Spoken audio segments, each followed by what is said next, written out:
अस्सलाम वालेकुम नाजरीन, मैं हूँ रेहान नसीर और आप देख रहे हैं हमारा यूट्यूब चैनल हकीकत जानो।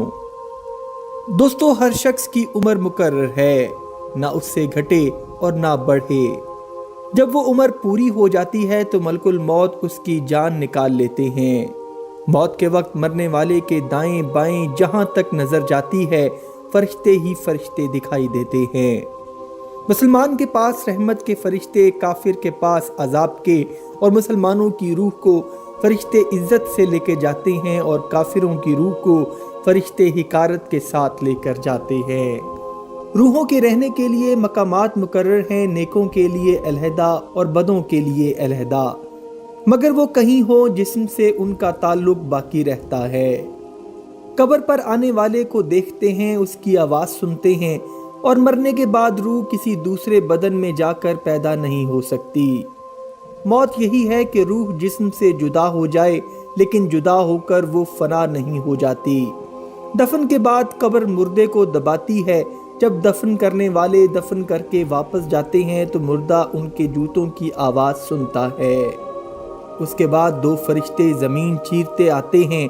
उनकी सूरतें डरावनी, आंखें नीली काली, और एक का नाम मुनकिर और दूसरे का नाम नकीर है। वो मुर्दे को उठाकर बिठाते हैं और उससे सवाल करते हैं। नाजरीन, जब रूह निकलती है तो इंसान का मुंह खुल जाता है। होंठ किसी भी कीमत पर आपस में चिपके नहीं रह सकते। रूह पैर को खींचते हुए ऊपर की तरफ आती है। जब फेफड़ों और दिल तक रूह निकाल ली जाती है तो सांस उजलत में बाहर की तरफ चलने लगता है। ये वो वक्त होता है जिसमें चंद सेकंड में इंसान फरिश्तों और शैतान को दुनिया में अपने सामने देखता है, और अल्लाह ताला कुछ लम्हों के लिए उससे सारे पर्दे हटा देता है। एक तरफ शैतान उसके कान में कुछ मशवरे तजवीज़ करता है तो दूसरी तरफ जुबान उसके अमल के मुताबिक कुछ अल्फाज अदा करना चाहती है। अगर इंसान नेक होता है तो उसका दिमाग उस इंसान को कलमा शहादत की हिदायत देता है, और अगर इंसान काफिर व मुशरिक हो तो उसका दिमाग अजीब हैबत का शिकार होकर शैतान के मशवरे की पैरवी करता है। ये सब इतनी तेज़ी से होता है कि दिमाग को दुनिया की बातों को सोचने का मौका तक नहीं मिलता। दोस्तों, सोशल मीडिया पर एक वीडियो गर्दिश कर रही है जिसमें देखा जा सकता है कि उस औरत पर वक्त निज़ा आन पहुंचा है और हस्पताल के बिस्तर पर मौजूद है कि अचानक उसके चेहरे का रंग तब्दील हो जाता है और उसका मुंह खुल जाता है और आंखें फटी की फटी रह जाती हैं और कमरे में चारों तरफ देखने लगती है। और वो अपने साथ बैठी औरत से पूछती है कि ये कौन है, तो वो जवाब देती है कि यहाँ कोई नहीं है, और उसके कुछ पल के बाद उसकी जान निकल जाती है। दोस्तों, मौत के वक्त आलम सुकरात में कलमा तैयबा नसीब होना मौत की सख्तियों को दूर करता है। कलमा पढ़ने से खात्मा ईमान पर होता है और जान आसानी से निकल जाती है।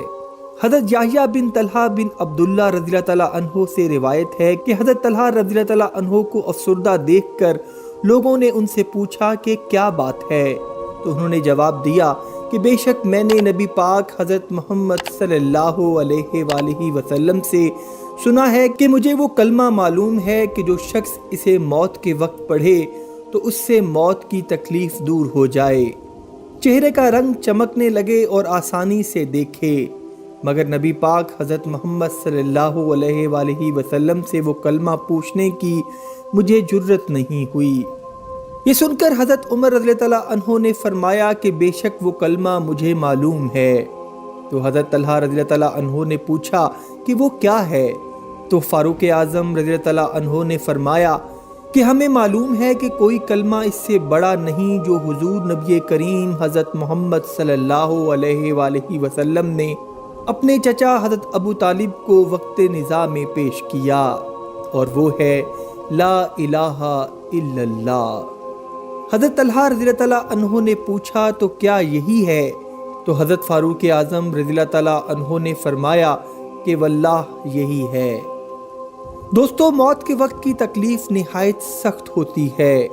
आप सल्लल्लाहु अलैहि वसल्लम ने फरमाया कि अगर जिस्म पर 360 ज़रबें लगाई जाएं तो इतनी तकलीफ नहीं होती जितनी जिस्म से रूह निकलते वक्त होती है।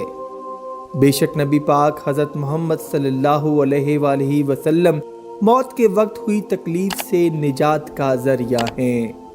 لہٰذا ہمیں چاہیے کہ ہم کلمہ طیبہ کے ورد کی عادت بنا لیں تاکہ مرتے وقت موت کی تکلیف سے نجات مل جائے۔ دوستو، آپ کسی بھی جگہ ہوں، اللہ تعالیٰ جس کو ایمان کی سلامتی والی موت نصیب فرما دیں، اس سے بڑا خوش قسمت بھلا کون ہو سکتا ہے۔ بسا اوقات انسان ساری زندگی جنت کے قریب کرنے والے اعمال کرتا ہے، لیکن اس میں ریاکاری، دکھاوا اور خود نمائی کا زہر بھی خود ملاتا رہتا ہے۔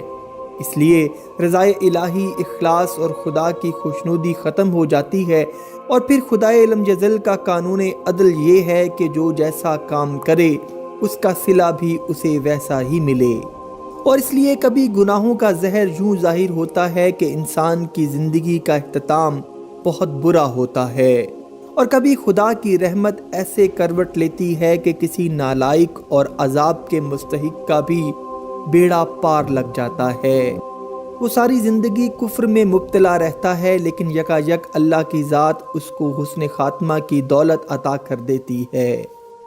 اللہ سبحانہ و تعالیٰ سے دعا ہے کہ وہ ہمیں دنیا سے خاتمہ بالایمان نصیب کرے، اور قیامت کے دن حضور نبی کریم حضرت محمد صلی اللہ علیہ وآلہ وسلم کی شفاعت نصیب ہو۔